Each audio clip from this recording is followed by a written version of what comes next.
Hello ನಮಸ್ಕಾರ ಎಲ್ರಿಗೂ welcome back to the channel Deeparadhya vlogs Kannada. ಎಲ್ಲರೂ ಹೇಗಿದ್ದೀರಾ? ಸೊ ಇವತ್ತು ಬೆಳಗ್ಗೆಯಿಂದ ನನ್ನ ವ್ಲಾಗನ್ನು ನಾನು ಸ್ಟಾರ್ಟ್ ಮಾಡಿದ್ದೀನಿ. ಬೆಳಗ್ಗೆ ಬೇಗ ಎದ್ದು ಫ್ರೆಶ್ ಅಪ್ ಆದಮೇಲೆ ನಾನು ಮಾಡೋ ಫಸ್ಟ್ ಕೆಲಸ ಅಂದರೆ ಅದು ಮನೆ ಕ್ಲೀನಿಂಗ್ ಮಾಡ್ಕೊಳ್ಳೋದು. ನನ್ನ ಹಳೆ ವ್ಯೂವರ್ಸ್ಗೆಲ್ಲ ಗೊತ್ತಿರುತ್ತೆ. ಫಸ್ಟಿಗೆ ಮನೆ ಕ್ಲೀನಿಂಗ್ ಮಾಡ್ಕೋತೀನಿ, ಅದಾದಮೇಲೆ ಸ್ನಾನ ಮಾಡಿ ದೇವ್ರ ಪೂಜೆ ಮಾಡಿ ಅದಾದಮೇಲೆ ನಾನು ಅಡುಗೆನ ಸ್ಟಾರ್ಟ್ ಮಾಡ್ಕೋತೀನಿ. ಮೊದಲಿಗೆ ಸೋಫಾ ಎಲ್ಲ ಒಂದು ಸ್ವಲ್ಪ ಸೆಟ್ ಮಾಡ್ಕೋತಾ ಇದ್ದೀನಿ. ಇದರ ಪಿಲ್ಲೋ ಯಾವಾಗಲೂ ಶೇಪ್ ಔಟ್ ಆಗ್ತಾ ಇರುತ್ತೆ, ಯಾಕಂದರೆ ಅದ್ರ ಮೇಲೇ ಬಿದ್ಕೊಂಡಿರ್ತಾರೆ ಎಲ್ಲರೂ. ಸೊ ಅದಕ್ಕೆ ಫಸ್ಟ್ಗೆ ಅದನ್ನು ಸರಿ ಮಾಡಿಕೊಂಡು ಸೋಫಾ ಕ್ಲೀನ್ ಮಾಡಿ ನಂತರ ಕಸ ಗುಡಿಸ್ಕೊಂಡು ಒರೆಸ್ಕೋತೀನಿ. ನಾನು ಬೆಳಗ್ಗೆ 4 ಗಂಟೆಗೆ ಹೇಳೋದು ಸ್ಟಾರ್ಟ್ ಮಾಡಿ ಈ ತಿಂಗಳಿಗೆ 2 ವರ್ಷ ಆಯಿತು. ನಾನು ಫಸ್ಟ್ ಇದನ್ನು ಸ್ಟಾರ್ಟ್ ಮಾಡಿದ್ದು ಜಾನ್ವರಿ 2023ಯಲ್ಲಿ.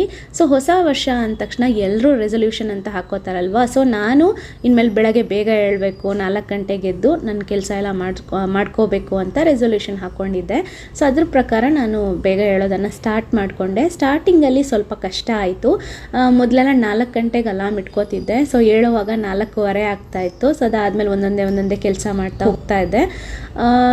ಸ್ಟಾರ್ಟಿಂಗಲ್ಲಿ ಒಂದೇ ಸಲ ಯಾವ್ದು ಕೂಡ ಆಗಲ್ಲ. ನಾವು ಯಾವುದೇ ಒಂದು ಸ್ಟಾರ್ಟ್ ಮಾಡಿದ್ರು ಸ್ವಲ್ಪ ಟೈಮ್ ತೊಗೊಳುತ್ತೆ. ಒಂದೇ ಸಲ ನಾವು ಎಲ್ಲ ಪರ್ಫೆಕ್ಟ್ ಆಗಿಬಿಡ್ತೀವಿ ಅಂತ ಇರಲ್ಲ. ನಂದು ಅದೇ ಥರ ಆಯಿತು. ಸ್ಟಾರ್ಟಿಂಗಲ್ಲಿ 1-2 ದಿನ ಬೇಗ ಎದ್ದೆ, ಅದಾದಮೇಲೆ ಒಂದು ಸ್ವಲ್ಪ ಉದಾಸೀನ ಆಯಿತು. ಆಮೇಲೆ ತಿರ್ಗಾ ಇಲ್ಲ ಹೇಳ್ಬೇಕು ಅಂತ ತಿರ್ಗಾ ಬೇಗ ಹೇಳಕ್ಕೆ ಸ್ಟಾರ್ಟ್ ಮಾಡಿದೆ. ಆಮೇಲೆ ತಿರ್ಗಾ ಒಂದು ಸ್ವಲ್ಪ ಉದಾಸೀನ ಆಯಿತು. ಸೊ ಈ ಥರ ಎಷ್ಟೋ ಪ್ರಾಬ್ಲಮ್ಸ್ ಎಲ್ಲ ಫೇಸ್ ಮಾಡಿ ನಂತರ ಒಂದು ರೂಟೀನನ್ನು ನಾನು ಸೆಟ್ ಮಾಡ್ಕೊಂಡಿರೋದು. ಹಾಗಂತ ವರ್ಷದ 365 ದಿನವೂ ನಾನು ಬೇಗ ಹೇಳ್ತೀನಿ ಅಂತ ಹೇಳಲ್ಲ. ಯೂಶ್ವಲಿ ಹುಷಾರಿಲ್ದಿರೋ ಟೈಮಲ್ಲಿ ಇಲ್ಲ ಪೀರಿಯಡ್ಸ್ ಟೈಮಲ್ಲಿ ಅವಾಗೆಲ್ಲ ಆರಾಮಾಗಿ 6 ಗಂಟೆಗೆ ಎದ್ದು ನನ್ನ ಕೆಲಸನ ಸ್ಟಾರ್ಟ್ ಮಾಡ್ಕೋತೀನಿ. ಯಾಕಂದರೆ ಆ ಟೈಮಲ್ಲಿ ನಮಗೂ ಒಂದು ಸ್ವಲ್ಪ ರೆಸ್ಟ್ ಬೇಕಾಗುತ್ತೆ. ಸುಮ್ಮನೆ ಆವಾಗ ನಮಗೆ ನಾವು ಪ್ರೆಷರ್ ಮಾಡಿಕೊಂಡು ಬೇಗ ಎದ್ದು ಆಮೇಲೆ ಏನಾದರೂ ಹೆಲ್ತ್ ಇಶ್ಯೂಸ್ ಆದರೆ ಇಡೀ ಫ್ಯಾಮಿಲಿ ಸಫರ್ ಮಾಡಬೇಕಾಗತ್ತೆ. ನಾನು ಬೆಳಗ್ಗೆ ಬೇಗ ಹೇಳೋದು ಸ್ಟಾರ್ಟ್ ಮಾಡಿದ್ಮೇಲೆ ನನಗಂತೂ ತುಂಬಾ ಇದರಿಂದ ಹೆಲ್ಪ್ ಆಗಿದೆ ಅಂತಲೇ ಹೇಳ್ಬೋದು. ಒಂದೇನಂದರೆ ನಮ್ಮ ಕೆಲಸ ಎಲ್ಲ ಆರಾಮಾಗಿ ಮಾಡ್ಕೊಂಡು ಹೋಗೋಕ್ಕಾಗತ್ತೆ. ಬೆಳಗಿನ ಹೊತ್ತು ಅಷ್ಟೊಂದು ಟೆನ್ಷನ್ ಇರಲ್ಲ. ಆರಾಮಾಗಿ ನಮ್ಮ ಕೆಲಸನ ಮಾಡಿಕೊಂಡು ನಮಗೂ ನಾವು ಟೈಮ್ ಕೊಟ್ಕೊಂಡು ಪ್ರತಿಯೊಂದನ್ನು ಆನ್ ಟೈಮ್ ನಾವು ಮುಗಿಸ್ಕೊಳ್ಳೋಕ್ಕಾಗತ್ತೆ. ಬೆಳಗಿನ ಹೊತ್ತು ವಾತಾವರಣ ಕೂಡ ತುಂಬಾ ಪ್ರಶಾಂತವಾಗಿರುತ್ತೆ, ಶುದ್ಧ ಗಾಳಿ ಕೂಡ ಸಿಗುತ್ತೆ. ಮೆಡಿಟೇಷನ್ ಮಾಡೋಕ್ಕೆ ಬೆಸ್ಟ್ ಟೈಮ್ ಅಂತಲೇ ಹೇಳ್ಬೋದು. ಸೊ ಇವಾಗ ಮನೆ ಕ್ಲೀನಿಂಗ್ ಎಲ್ಲ ಆಗಿ ಸ್ನಾನ ಎಲ್ಲ ಮಾಡ್ಕೊಂಡು ಬಂದು ದೇವರಿಗೆ ಪೂಜೆ ಮಾಡ್ತಾ ಇದ್ದೀನಿ.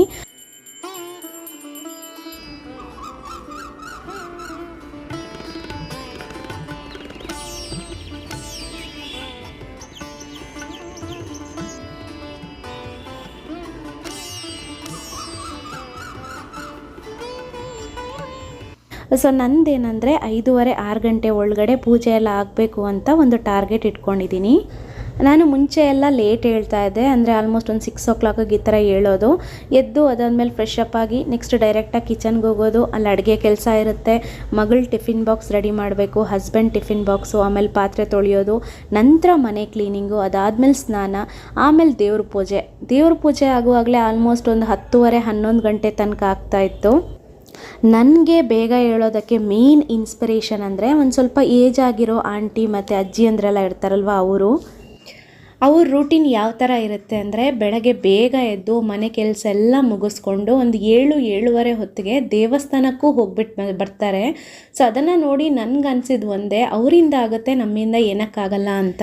ಪೂಜೆ ಎಲ್ಲ ಆದಮೇಲೆ ಇವಾಗ ಕಿಚನಿಗೆ ಬಂದಿದ್ದೀನಿ. ಮೊದಲಿಗೆ ಬ್ರೇಕ್ಫಾಸ್ಟನ್ನು ರೆಡಿ ಮಾಡ್ಕೋಬೇಕು.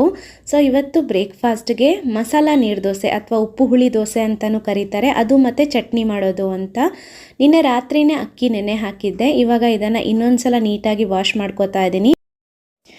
ಈಗ ಒಂದು ಮಿಕ್ಸಿ ಜಾರನ್ನು ತಗೊಳ್ಳೋಣ. ಇದಕ್ಕೆ ನೆನೆಸಿರುವಂತಹ ಅಕ್ಕಿ, 3-4 ಕೆಂಪು ಮೆಣಸು, ಡ್ರೈ ಚಿಲ್ಲಿ ಹೇಳ್ತಾರಲ್ವ ಅದು, ಆಮೇಲೆ 2 ಟೀ ಸ್ಪೂನಷ್ಟು ನಾನು ಕೊತ್ತಂಬರಿ ಬೀಜನ ತೊಗೊಂಡಿದ್ದೀನಿ, ಒಂದು ಅರ್ಧ ಟೀ ಸ್ಪೂನಷ್ಟು ಜೀರಿಗೆ, ಚಿಕ್ಕ ಪೀಸಷ್ಟು ಹುಳಿ, ಒಂದು 2-3 ಟೀ ಸ್ಪೂನಷ್ಟು ಬೆಲ್ಲದ ಪೌಡ್ರು, ಆಮೇಲೆ ರುಚಿಗೆ ತಕ್ಕಷ್ಟು ಉಪ್ಪು, ಆಮೇಲೆ ಒಂದು ಈರುಳ್ಳಿನ ಕಟ್ ಮಾಡಿಬಿಟ್ಟು ಹಾಕ್ಕೋತಾ ಇದ್ದೀನಿ. ಹಾಗೆಯೇ 2-3 ಟೀ ಸ್ಪೂನಷ್ಟು ತೆಂಗಿನ ತುರಿ, ಆಮೇಲೆ ರುಬ್ಕೊಳ್ಳೋಕ್ಕೆ ಒಂದು ಸ್ವಲ್ಪ ನೀರು, ಇದಿಷ್ಟನ್ನು ಹಾಕ್ಕೊಂಡು ಇದನ್ನು ನುಣ್ಣಗೆ ರುಬ್ಕೋಬೇಕು. ಇದರ ಕನ್ಸಿಸ್ಟೆನ್ಸಿ ನಾರ್ಮಲ್ ನೀರು ದೋಸೆ ಕನ್ಸಿಸ್ಟೆನ್ಸಿ ಇರುತ್ತಲ್ವ, ಅದೇ ಥರ ಇರಬೇಕು. ನೀರು ದೋಸೆ ಬ್ಯಾಟರ್ ರೆಡಿ ಆಯಿತು. ಇವಾಗ ಸಿಂಪಲ್ಲಾಗಿ ಚಟ್ನಿ ಮಾಡ್ಕೋತಾ ಇದ್ದೀನಿ. ಮೊದಲು ಒಂದು ಮಿಕ್ಸಿ ಜಾರ್ಗೆ ಒಂದು ಅರ್ಧ ಕಪ್ಪಷ್ಟು ತೆಂಗಿನ ತುರಿ, 3-4 ಹಸಿರು ಮೆಣಸಿನ್ಕಾಯಿ, ಚಿಕ್ಕ ಪೀಸಷ್ಟು ಶುಂಠಿ, ಹಾಗೆಯೇ ಒಂದು ಸ್ವಲ್ಪ ಕರಿಬೇವು, ರುಚಿಗೆ ತಕ್ಕಷ್ಟು ಉಪ್ಪು, ಸ್ವಲ್ಪ ನೀರನ್ನು ಹಾಕಿ ನುಣ್ಣಗೆ ರುಬ್ಕೊಂಡು ನಂತರ ಒಗ್ಗರಣೆ ಮಾಡಿಕೊಂಡ್ರೆ ನಮ್ಮ ಚಟ್ನಿ ರೆಡಿಯಾಗೇ ಬಿಡುತ್ತೆ. ಈಗ ನೀರು ದೋಸೆ ಹಾಕೋತಾ ಇದ್ದೀನಿ. ಸೊ ನನ್ನ ಮಗಳ ಟಿಫಿನ್ ಬಾಕ್ಸ್ಗೆ ಇದನ್ನೇ ಹಾಕ್ಬಿಟ್ಟು ಕಳಿಸೋದು ಅಂತ. ನೀರು ದೋಸೆ ಹಾಕೋವಾಗ ಹೆಂಚು ಚೆನ್ನಾಗಿ ಕಾದಿರಬೇಕು. ಅದಾದಮೇಲೆ ಲೋ ಟು ಮೀಡಿಯಮ್ ಫ್ಲೇಮಲ್ಲಿ ಇಟ್ಬಿಟ್ಟು ನಂತರ ದೋಸೆ ಹಾಕೋಬೇಕು. ಇಲ್ಲ ಅಂದರೆ ಅದು ಕಾವಲಿಗೆ ಅಂಟ್ಕೊಂಡ್ಬಿಡುತ್ತೆ.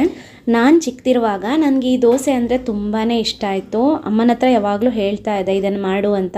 ಬಟ್ ಅವರು ಜಾಸ್ತಿ ಇದನ್ನು ಮಾಡ್ತಾ ಇರಲಿಲ್ಲ, ಯಾಕಂದರೆ ಕೆಲವೊಂದು ಸಲ ಕಾವಲಿಗೆ ಅಂಟ್ಕೊಂಡ್ಬಿಡುತ್ತೆ, ಈಸಿಯಾಗಿ ದೋಸೆ ಏಳಲ್ಲ. ಸೊ ಅದಕ್ಕೋಸ್ಕರ ಅವ್ರು ಮಾಡ್ತಾ ಇರಲಿಲ್ಲ. ಬಟ್ ಇವಾಗ ಏನಂದರೆ ನಾನು ನಾನ್ ಸ್ಟಿಕ್ ಇದರಲ್ಲೇ ಮಾಡ್ಕೊಂಡ್ಬಿಡ್ತೀನಿ. ಯಾಕಂದರೆ ನಾರ್ಮಲ್ ಕಾವಲಿ ಅಂದರೆ ಕೆಲವೊಂದು ಸಲ ಅದು ಸ್ಟಿಕ್ ಆಗಿಬಿಡುತ್ತೆ, ಈಸಿಯಾಗಿ ಏಳಲ್ಲ. ಇನ್ನು ಸ್ನ್ಯಾಕ್ಸ್ಗೆ ಚೇಪೆಕಾಯಿ ಒಂದು ಸ್ವಲ್ಪ ಇತ್ತು, ಅದನ್ನೇ ಕಟ್ ಮಾಡಿಬಿಟ್ಟು ಹಾಕಿದೆ. ಅವಳು ನಾರ್ಮಲ್ ಈ ಥರ ಫ್ರೂಟ್ಸ್ ಕೊಟ್ಟರೆ ತಿನ್ನಲ್ಲ, ಟಿಫಿನ್ ಬಾಕ್ಸ್ಗೆ ಹಾಕಿದ್ರೆ ತಿಂತಾಳೆ. ಯಾಕಂದರೆ ಟಿಫಿನ್ ಖಾಲಿ ಮಾಡಿಲ್ಲ ಅಂದರೆ ಅವ್ರು ಟೀಚರ್ ಬೈತಾರೆ, ಆ ಭಯಕ್ಕಾದರೂ ಖಾಲಿ ಮಾಡ್ಕೊಂಡು ಬರ್ತಾಳೆ. ಸೊ ಅದರಿಂದ ಆದಷ್ಟು ಸ್ನ್ಯಾಕ್ಸ್ಗೆ ನಾನು ಫ್ರೂಟ್ಸನ್ನೇ ಹಾಕ್ಬಿಟ್ಟು ಕಳಿಸ್ತಾ ಇರ್ತೀನಿ. ಅದಾದಮೇಲೆ ಇವಾಗ ರೈಸ್ಗೆ ಬೇಯಕ್ಕೆ ಇಡ್ತಾ ಇದ್ದೀನಿ. ಸೊ ನಾನು ಇವಾಗ ಬಾಯ್ಲ್ಡ್ ರೈಸನ್ನು ಯೂಸ್ ಮಾಡ್ತಾ ಇರೋದು, ಅಂದರೆ ಕುಚ್ಚಲಕ್ಕಿ ಅಂತಾರಲ್ವ, ಸೊ ಅದನ್ನು ತಿರ್ಗಾ ಯೂಸ್ ಮಾಡೋಕ್ಕೆ ಸ್ಟಾರ್ಟ್ ಮಾಡಿದ್ದೀನಿ.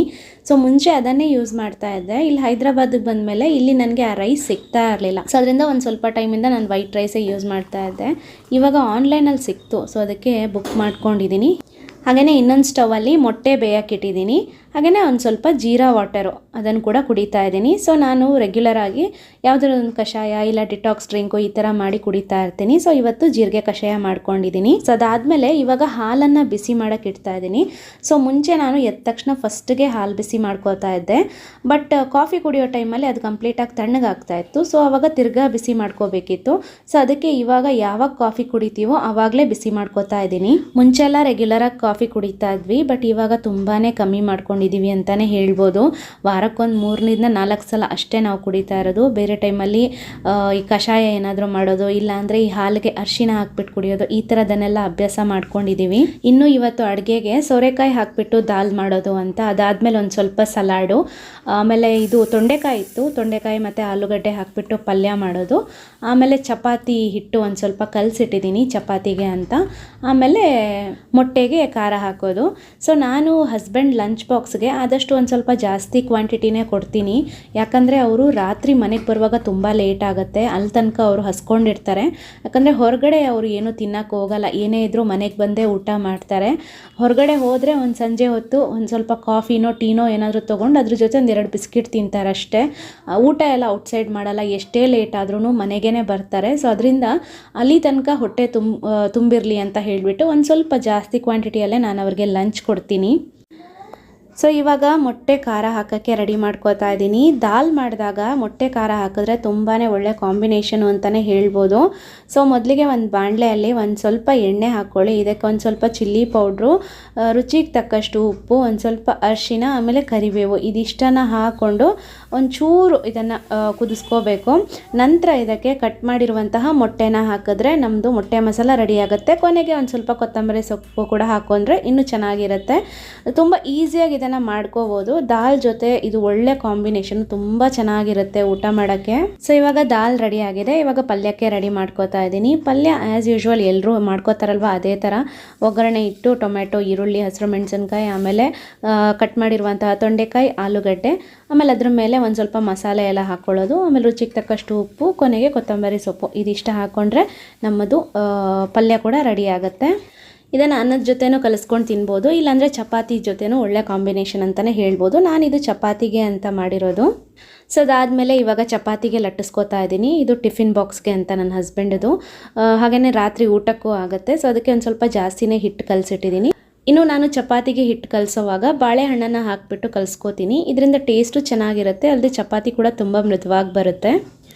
ನನಗೆ ಅಡುಗೆ ಮಾಡೋದು ಅಂದರೆ ತುಂಬ ಇಷ್ಟದ ಕೆಲಸ. ನಾನು ಚಿಕ್ಕದಿರುವಾಗಲಿಂದು ಆವಾಗ ದೀಪಾವಳಿ ವಿಶೇಷಾಂಕ ಅಂತ ಒಂದು ಬುಕ್ ಎಲ್ಲ ಬರ್ತಾಯಿತ್ತು. ಸೊ ಅದನ್ನು ನೋಡಿ ಎಲ್ಲ ಕೆಲವೊಂದೆಲ್ಲ ರೆಸಿಪಿ ಎಲ್ಲ ಟ್ರೈ ಮಾಡ್ತಿದ್ದೆ. ಸೊ ಯಾಕಂದರೆ ನಂಗೆ ತುಂಬ ಇಂಟ್ರೆಸ್ಟ್ ಅದರಲ್ಲಿ. ಸೊ ಅದರಿಂದ ಅಡುಗೆ ಎಷ್ಟು ಬೇಕಾದರೂ ಮಾಡ್ತೀನಿ. ಬಟ್ ಅದಾದಮೇಲೆ ಪಾತ್ರೆ ತೊಳೆಯೋದಿದೆಯಲ್ವಾ, ಅದು ಮಾತ್ರ ತುಂಬಾ ಇರಿಟೇಟ್ ಅಂತ ಅನಿಸೋದು ನನಗೆ.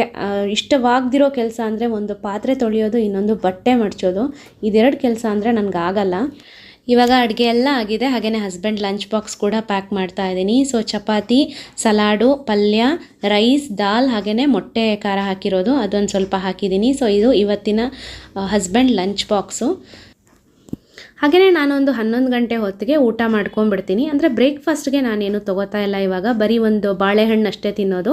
ಒಂದು 11 ಗಂಟೆ ಹೊತ್ತಿಗೆ ಲಂಚ್ ಮತ್ತು ಬ್ರೇಕ್ಫಾಸ್ಟ್ ಒಟ್ಟಿಗೆ ಊಟನೇ ಮಾಡ್ಕೊಂಡ್ಬಿಡ್ತೀನಿ. ಸೊ ಇಲ್ಲಿ ನಾನು ಒಂದು ಸ್ವಲ್ಪ ಪಲ್ಯ ದಾಲು ಎಲ್ಲ ತೊಗೊಂಡಿದ್ದೀನಿ. ಹಾಗೆಯೇ ಒಂದೇ ಒಂದು ಚಪಾತಿ ತೊಗೊಂಡಿದ್ದೀನಿ. ಸೊ ಇದಾಗಿತ್ತು ಇವತ್ತಿನ ಒಂದು ಪುಟ್ಟ ವ್ಲಾಗು. ನಿಮ್ಮೆಲ್ರಿಗೂ ಇಷ್ಟ ಆಗಿದೆ ಅನ್ಕೋತೀನಿ. ಇಲ್ಲಿ ತನಕ ಯಾರಾದರೂ ಸಬ್ಸ್ಕ್ರೈಬ್ ಮಾಡ್ಕೊಂಡಿಲ್ಲ ಅಂದರೆ ದಯವಿಟ್ಟು ಸಬ್ಸ್ಕ್ರೈಬ್ ಮಾಡ್ಕೊಂಡು ನೋಡಿ, ಲೈಕ್ ಮಾಡಿ, ಶೇರ್ ಮಾಡಿ.